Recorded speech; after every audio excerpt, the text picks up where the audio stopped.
tapi tidak diperhatikan. Jadi yang namanya target market itu bukan berarti dan bukan hanya mengenai soal harga.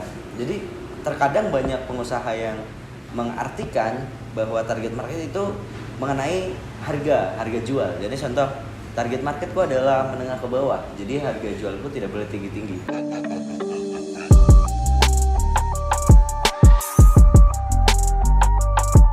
Halo, saya Bara Keswana, saya COO dari Brandaloka. Bergerak di bidang kuliner dan developing di bidang kuliner juga tentunya. Nah, kali ini kita bakal bahas apa sih yang perlu dan penting diperhatikan ketika kita mau startup bisnis. Nah, sekarang ini banyak banget yang pengen memulai bisnis. Dalam artian kayak memang sudah bisnis atau baru banget mau mulai bisnis. Sekarang itu lagi kayak tren gitu. Nah, apa aja sih yang perlu diperhatikan ketika kita mau startup sebuah bisnis atau kita mau memulai sebuah bisnis? Ada beberapa hal yang perlu diperhatikan selain modal ya. Misalnya kamu adalah seseorang yang sudah mempunyai modal dan ingin startup sebuah bisnis.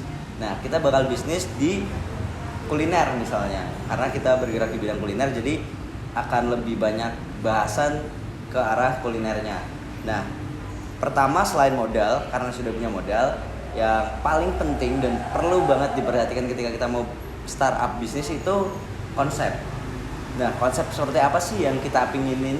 Terus konsep seperti apa yang nanti akan kita sajikan ke calon konsumen kita? Contoh, kayak misalnya ingin membuat konsep yang modern misalnya, atau lebih ke anak muda, atau lebih santai. Nah, itu perlu banget diperhatikan dan pikirkan detail-detailnya. Jadi kayak contoh, ketika memang pingin anak muda ya harus benar-benar riset apa sih yang dipingin anak muda, apa sih yang digandrungi anak muda zaman sekarang atau pada masa dimana kamu mau startup bisnis itu. Nah, bicara soal konsep, konsep ini bisa dibilang gampang-gampang mudah. Dalam arti gampang-gampang mudah tuh sekarang sudah banyak bisnis kuliner yang mengusung konsep-konsep unik dan akhirnya ramai. Jadi kita sudah punya banyak referensi di situ, makanya saya bilang gampang-gampang mudah. Nah, gampangnya adalah kita punya banyak referensi. Nah, susahnya adalah kita tidak bisa menyamai konsep-konsep yang sudah ada. Jadi kita harus tetap berinovasi di dalam konsep kita tersebut, walaupun misalnya sebelumnya itu sudah ada konsep yang hampir sama atau menyerupai konsep yang bakal kita usung nantinya gitu. Nah, terus nih setelah konsep, apalagi sih yang perlu banget kita perhatikan? Nah, ngomong-ngomong konsep itu sangat berdekatan dengan yang namanya target market. Nah, target market ini apa? Target market ini adalah calon konsumen kita. Nah, kan ada beberapa tipe-tipe target market nih. Contoh, ada menengah ke bawah, ada menengah, dan ada menengah ke atas. Nah, kita ini mau membuat segmen bisnis atau usaha yang diperuntukkan untuk segmen pasar yang mana? Mungkin sudah banyak yang bahas tentang ini, cuman terkadang kita hanya mendengarkan dan hanya tahu saja, oh aku target marketnya menengah ke bawah kok, tapi tidak diperhatikan. Jadi yang namanya target market itu bukan berarti dan bukan hanya mengenai soal harga. Jadi terkadang banyak pengusaha yang mengartikan bahwa target market itu mengenai harga jual. Jadi contoh, target marketku adalah menengah ke bawah, jadi harga jualku tidak boleh tinggi-tinggi. Sebenarnya yang namanya target market itu bukan hanya melulu tentang harga. Jadi kenapa aku bilang tadi di awal itu bersinggungan langsung dengan yang namanya konsep. Jadi konsep ini itu kan kita harus tahu siapa nih yang diperuntukkan nih calon konsumennya. Nah, itu bersinggungan dengan yang namanya target market. Misalnya target market kita benar menengah ke bawah. Selain harga, yang harus diperhatikan adalah gimana sih keseharian market atau konsumen-konsumen yang menengah ke bawah. Contoh kayak tempat seperti apa yang lebih mereka sukai atau lebih mereka nyaman ketika di situ. Terus makanan-makanan apa yang lebih sering dia makan, bukan hanya di sekedar harga. Terus rasa seperti apa sih yang biasanya dimakan. Jadi benar-benar harus mengalami riset di banyak hal. Jadi banyak segmen. Jadi target market itu bukan hanya sekedar harga murah atau harga mahal terus dijadikan patokan target market. Itu dia. Kita udah bahas dua nih, konsep, target market. Terus apalagi nih yang penting dan perlu banget diperhatikan ketika kita mau buka usaha selain target market dan konsep tadi. Jadi ada lagi ya, itu adalah service yang excellent ketika sudah mulai operasional. Nah, service yang excellent ini itu luas banget. Jadi bakal dibahas sedikit aja. Kalau dibahas banyak itu nanti bisa part 1, 2, 3 sampai banyak. Jadi service yang excellent itu adalah di mana kita memberikan pelayanan yang maksimal kepada tamu. Jadi mulai dari produknya, mulai dari tempatnya, mulai dari pelayanan para SDM-nya atau para karyawannya itu menyangkut di servisnya, bahkan kebersihan, terus musik yang disetel, terus tempat saji yang kita pakai kayak gelas dan piring yang nanti kita pakai itu termasuk ke dalam servis yang excellent. Jadi ketika orang membayar dengan sejumlah harga terus mendapatkan penyajian menu dengan contoh hanya kertas minyak, itu akan beda rasanya ketika kamu membayar dengan sebuah harga terus platingnya atau penyajian menunya itu dengan piring misalnya keramik yang bagus atau apa. Intinya service yang excellent itu sangat penting ketika kita akan memulai usaha atau startup bisnis. Nah, service excellent ini yang harus kita tekankan adalah kita mempunyai SDM yang unggul. Nah, SDM yang unggul ini apakah kita dapat atau kita membuat?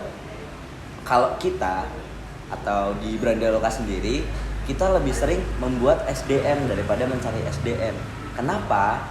Karena ketika kita mencari SDM, ini untuk pengusaha-pengusaha yang ingin startup bisnis ya. Nah, kalau startup bisnis biasanya kan terhalang di modal.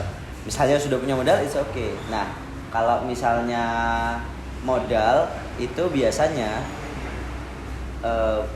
meminimalisir, ya kan? Nah, cara meminimalisir modal itu juga bisa dengan cara memakai SDM yang bisa dibilang bukan tenaga ahli. Nah, soalnya kalau SDM tenaga ahli itu pasti dia bakal minta salary yang tinggi. Nah, makanya SDM itu bukan hanya bisa kita dapatkan tapi bisa juga kita ciptakan. Gimana caranya? Ya dengan serangkaian training dan pelatihan kepada SDM tersebut. Kenapa yang kita tekankan di pelayanan excellent itu SDM? Karena yang bersinggungan langsung dengan area kerja, dengan konsumen, dengan produk, itu SDM yang nanti bakal menggawangi bisnis usaha Anda. Kalau kita kan hanya nakodanya saja gitu.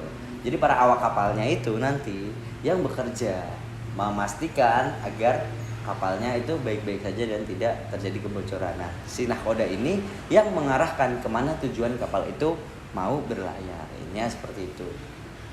Nah, selain SDM nih, ketika kita sudah punya SDM yang mumpuni misalnya, nah terus service yang excellent itu tadi kita sudah bilang, mulai dari penyetelan musik. Nah, itu berkaitan langsung dengan target market nih. Kita harus tahu secara psikologis orang-orang yang berada di target market atau di pasar menengah ke bawah itu menyukai musik-musik yang seperti apa. Atau kita bisa searching atau kita bisa mencari tahu di Google musik-musik apa sih yang membangkitkan selera, musik-musik apa sih yang membuat orang nyaman. Itu semua ada dan bisa dibilang nggak ngaruh, cuman secara psikologis itu sangat berdampak. Kayak contoh settingan lampu, kayak ada berapa lampu kuning dan ada berapa lampu putih. Intinya itu perlu dipikirkan dengan mata. Cuman dari semua banyak yang sudah dijelaskan tadi, ada satu hal yang lebih penting. Yang lebih penting adalah apa? Yang lebih penting adalah konsisten dan niat yang kukuh. Kenapa? Karena setelah kita memastikan dan memantapkan diri untuk memulai sebuah usaha, kita harus benar-benar konsisten dan punya niat yang kukuh. Konsisten itu sendiri kita bisa misalnya ketika pertama startup terus kurang sesuai dengan hasil yang kita inginkan, kita jangan menyerah dan mencari cara. Terus niat yang kukuh ini bukan berarti kita kayak aku udah niat banget, ya kan? Aku sudah niat 100% bahkan 1000% untuk buka usaha, tapi tidak mencari dan membuka informasi di sekeliling kita. Jadi informasi di sekeliling kita ini itu juga yang mempengaruhi nanti usahanya akan menjadi seperti apa. Karena informasi di samping-samping kita itu adalah sebuah referensi yang nantinya secara tidak langsung akan sering Anda pakai. Ini seperti itu. Jadi untuk kalian yang pengen banget atau sedang ingin memulai usaha atau startup bisnis, apalagi di bidang kuliner, nggak ada kata terlambat, nggak ada kata terlalu cepat, nggak ada kata belum tepat. Kata-kata itu semua bakal patah ketika memang nanti kamu sudah benar-benar ingin memulai bisnis di bidang yang kamu ingin lakukan. Intinya seperti itu. Kita sudah bahas beberapa tadi, saya ulangin lagi. Tadi ada konsep, terus ada target market, terus ada service yang excellent. Nah, dari semua itu mempunyai unsur-unsur sendiri-sendiri yang harus kita pelajari. Nah, mungkin nanti akan dijelaskan secara terperinci di video-video berikutnya. Jadi contoh kayak ini adalah beberapa gambaran ketika kita mau bikin usaha. Nah, kan ada 3 tuh. Mungkin nanti akan kita bikinkan episode khusus untuk misalnya service yang excellent tuh kayak gimana detailnya, target market itu gimana detailnya, konsep yang bagus itu gimana detailnya gitu, dan pemasaran dan masih banyak lagi. Intinya jangan pernah takut belajar dan jangan pernah takut memulai. Jadi kayak gitu. Jadi jangan lupa untuk pantengin terus channelnya Beranda Loka di konten Rasan Bisnis dan Usaha. Saya Bara Kuswana pamit. Sampai jumpa di video selanjutnya. Ngeri tanpa tek-tekan su. Propeller.